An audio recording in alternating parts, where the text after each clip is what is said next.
എടാ, നീ ഇപ്പം UK പോയി കഴിഞ്ഞാലേ ഈ നൈറ്റ് റൈഡ് പോവാനും ഫുഡ് കഴിക്കാനും ഒക്കെ പിന്നെ എനിക്ക് ആരുണ്ടാവുക?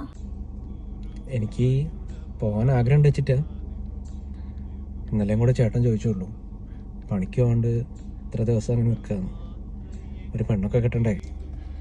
എല്ലാം ശരിയാവൂടാ. അവിടെ പോയൊരു ജോലിയൊക്കെ കിട്ടി കഴിയുമ്പോൾ വീട്ടുകാരും കുടുംബക്കാരും ഒക്കെ പറയുന്നതൊക്കെ നിർത്തും. അങ്ങനെയെല്ലാം ശരിയാവും, നിനക്കൊരു പെണ്ണും കിട്ടും. ജോലിക്ക് പോവേ? നീ എന്താ പറയുന്നേ? അവിടെ 1 വർഷത്തെ കോഴ്സാ. ആ കോഴ്സിനിടയിൽ ഒരു മദാമേനെ എങ്ങനെയെങ്കിലും പരിചയപ്പെടുക, എന്നിട്ട് അവളുടെ കൂടെ ജീവിക്കുക, അവളുടെ കാര്യങ്ങളൊക്കെ നോക്കി അവിടെ അങ്ങോട്ട് കഴിയുക. ഞാൻ കരുതി നിനക്ക് ലേശം ഉളുപ്പ് വെച്ചൊന്ന്. ഇല്ല അല്ലേ? ഞാൻ പോയിന്ന് വെച്ച് നീ ഉഴപ്പെടുത്ത് കേട്ടോ.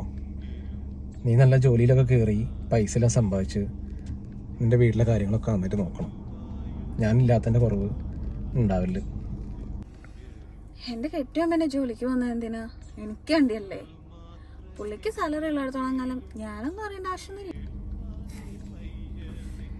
ഒരു കാര്യം ചെയ്യ്, നീ വീട്ടിലോട്ട് വിട്ടു, പണിയെടുക്കാതെ അങ്ങനെ ജീവിക്കാമെന്ന് നമുക്ക് നോക്കാം.